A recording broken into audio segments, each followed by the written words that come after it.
নমস্কার, আপনারা দেখছেন ডিজি বাংলা। অবশেষে হলো না মোদী সরকার, হতে চলেছে এনডিএ সরকার।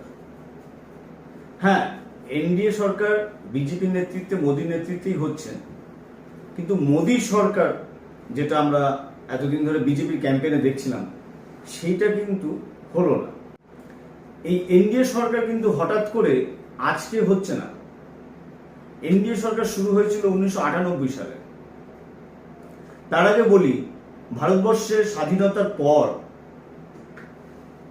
জোট সরকার বলতে আমরা যা বুঝি সেটা কিন্তু প্রথম হয়েছিল 1977 সালে।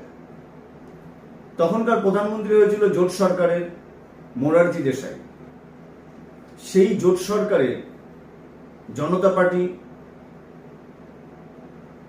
সোশ্যালিস্ট পার্টি, লেফট ফ্রন্ট এরকম অনেকগুলো দল এক জায়গায় হয়ে শুরু হয়েছিল ভারতের জোট সরকারের ইতিহাস।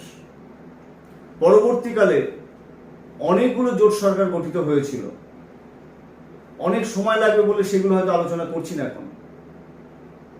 1998 সালে প্রথম তৎকালীন প্রধানমন্ত্রী অটল বিহারী বাজপেয়ীর নেতৃত্বে শুরু হয়েছিল এনডিএ জোট। সেই এনডিএ জোটে শিবসেনা, তেলুগু দেশম এরকম অনেক আঞ্চলিক পার্টিগুলোকে নিয়ে, এআইএডিএমকে এরকম অনেকগুলো আঞ্চলিক পার্টিকে নিয়ে এনডিএ গঠিত হয়েছিল, প্রথম এনডিএ। 2004 সাল পর্যন্ত এনডিএ সরকার চলেছিল। আপনারা সবাই জানেন তারপরে 2004 থেকে 9 এবং 9 থেকে 14 ইউপিএ সরকার, ইউপিএ 1, ইউপিএ 2 সরকার পরিচালনা করেছিল।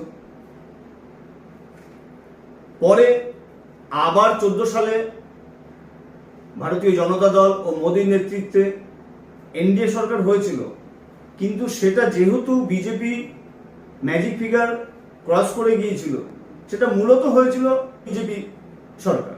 19 সালেও তাই, যেহেতু 303খানা সিট পেয়েছিল, মূলত হয়েছিল বিজেপি সরকার, মোদী সরকার। কিন্তু এবার যেহেতু 240-এ আটকে গিয়েছে, সুতরাং কোনো মতেই মোদী সরকার বা বিজেপি সরকার সম্ভব নয়, অর্থাৎ এনডিএ সরকার করতে হবে। এনডিএ সরকার মোদীর নেতৃত্বে কেমন হতে চলেছে সারা ভারতবাসী কিন্তু তাকিয়ে আছে।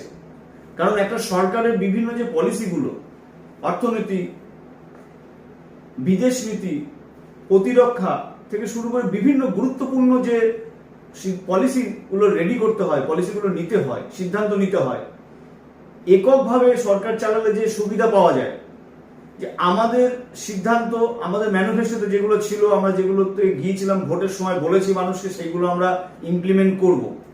কিন্তু জোট সরকারের ক্ষেত্রে আদৌ কি ততটা সম্ভব? কি হবে বিদেশ নীতি এখন?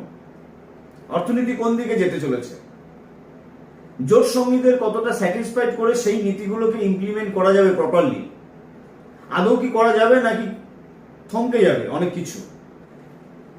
ইতিমধ্যে 2024 সালে যে এনডিএ সরকার গঠন হতে চলেছে, সেই সরকারের যারা জোট সঙ্গী তারা কিন্তু অলরেডি দর কষাকষি শুরু করে দিয়েছে বিভিন্ন মন্ত্রক পাওয়া নিয়ে।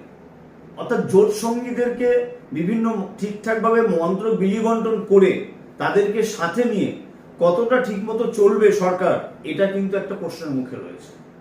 এবং নীতিশ কুমার সাথে চন্দ্রবাবু নাইডু, এরা কিন্তু একসময় এনডিএতে ছিল, পরবর্তীকালে ইউপিএতে গিয়েছে, বিভিন্ন সময় কিন্তু জোট পরিবর্তন করেছে এরা।